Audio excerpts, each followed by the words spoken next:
Welcome back to Blast Guys Reviews. In this review, we'll be taking a look at the Joytoy officially licensed Warhammer 40k Ultramarines Primaris Company Champion. This is the packaging that it comes in. These are recommended for adult collectors at least 15 years and older, and they are 1/18 scale. This is the front of the box. There's the top of the box, bottom of the box, side of the box, other side of the box. And there's the back of the box, 4 product images, one large with all of his accessories. And we have the smaller ones, front, back, and close-up of the action figure. Here he is inside the clamshell, just out of the box, nicely packaged. And here he is outside the packaging. First impressions, definitely a champion. You can see all decked out in gold all through the character.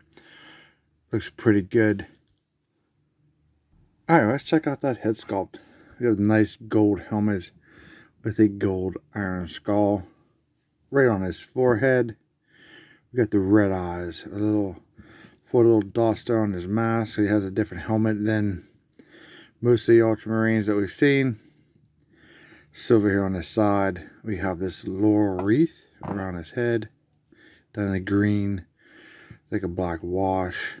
Silver dots on the back. Head does rotate 360 all the way around. Right to side, back and forth. It's really nice. Feels nicely toleranced. It's the top of it. Looks pretty cool. We do have the gold wings and skull.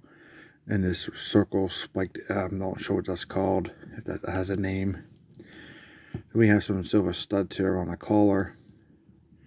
On this pauldron, we have a yellow stripe with a really cool white skull. Then we have the gold trim around the pauldron. Some rivets here.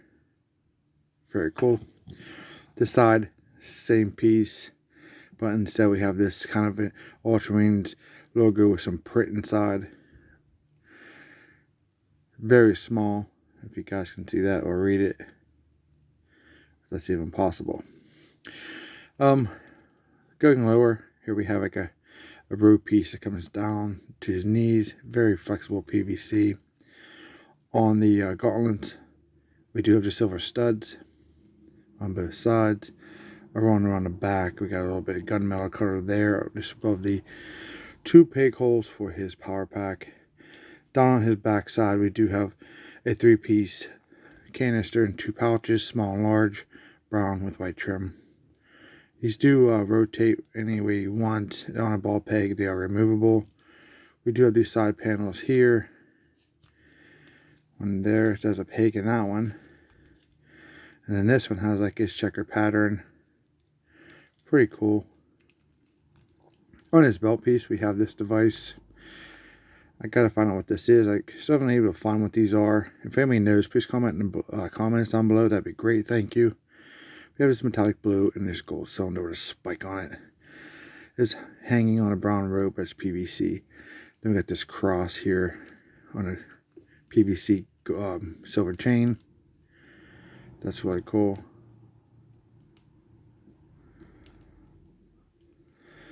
Underneath we have these really cool knee pads. We have this 3D skull sculpted right out with this gold trim around the top. And we have that gold trim on this one. And we have a little white skull and some more print. See if I can get that to focus. You can read that if you can.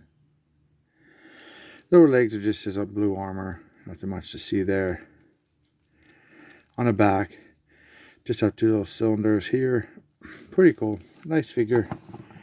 Really detail.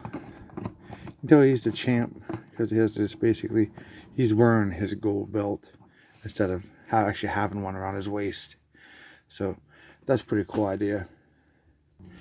Alright, to finish up his articulation, I think this is the V2 body. Yeah. So there's really no, you can see that how this armor is hitting the top. I'm not sure if there's butterfly joints or not because it doesn't seem to be. So we have the bicep 360, double joint elbow, hands rotate 360, back and forth. down and up and all in between. Here at the waist we do have the back. So he's like dodging like a blade. Then he can crunch, like an ab crunch. He rotates 360 right here. We can get it without knocking nothing off. Everything stands where it's supposed to be. We have thigh rotation 360, double jointed knees. Pretty cool. Feet pivot down, pivot up. Got the rocker, the toe articulation. Pretty nice. It's the bottom of his feet. Splits pretty much not going to happen because of the side panels. Get a little bit that way. A lot going on these figures. A lot of gear. Hard to get those sitting positions because it's like you're giving up. I mean, it could if you removed all the gear, but with the gear on, you're kind of trading one for the other, the aesthetic versus the pushability, I guess. That's just a given on that aspect, I guess. For his war gear, we do have his power sword.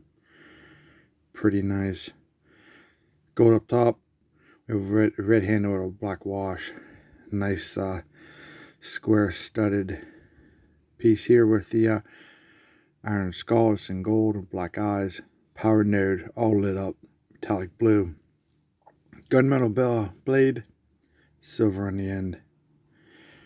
Looks shorter than the other blades for some reason. Definitely shorter.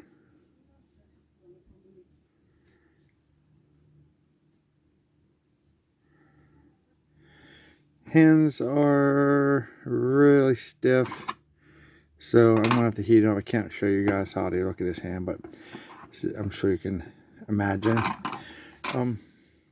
Here his power pack, nothing really too much to see, but it's blue like his armor.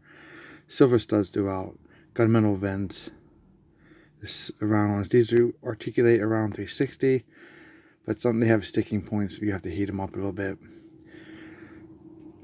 Backside, silver tubes, pretty cool. I think this, see how tolerances on this. This is like varying tolerances. Oh, how about that? Very nice. That one beautiful. Well, that's good to see. That's what we want to see when you get your power packs. The fit right on. Just be careful removing them, because if you're too rough, the pegs are a breaking point.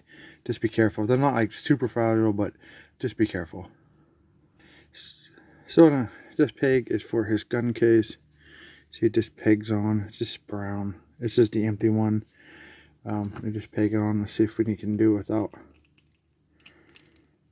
Yeah, so it just pegs right on. So you have that choice. And then you can use this gun in his hand.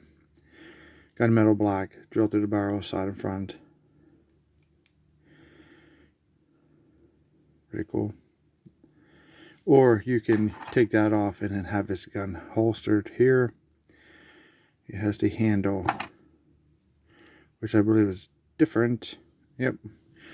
Yeah, so you lose the aesthetic of realism there because you have the purity seal and a different handle. But I guess you should use your imagination just a little bit. Comes alternate hands, open hand, pointing hand. They're very tight, gripping hand, and a fisted hand. Alright, so let's take one last look at him. Different angles so you guys can see what he looks like. Some of the key points here. This helmet, this chest, the pauldron looks fantastic. Ultramarines. Painted side panel. Some of his gear. That amazing knee pad. There's a lot going on in this character. Very nice character. So my pros and cons isn't anything new for the cons besides being the V2 body. The hands are too stiff. The strap design for the pauldrons are worse than V1. You lose a lot of articulation. But other than that, It's a really nice figure. Good quality material. Solid joints. Just watch the peg on the back. That's the only recommendation for breaking points that I can tell. Always be careful though, because it could be my copy. That's actually pretty good for ones. That requires no heating. Most of the time you have to heat something. So always check it when you first open it and be careful. These are expensive collectibles. So hope you guys liked this review. If you did, don't forget to like, share, and subscribe. And as always, we'll see you in our next review.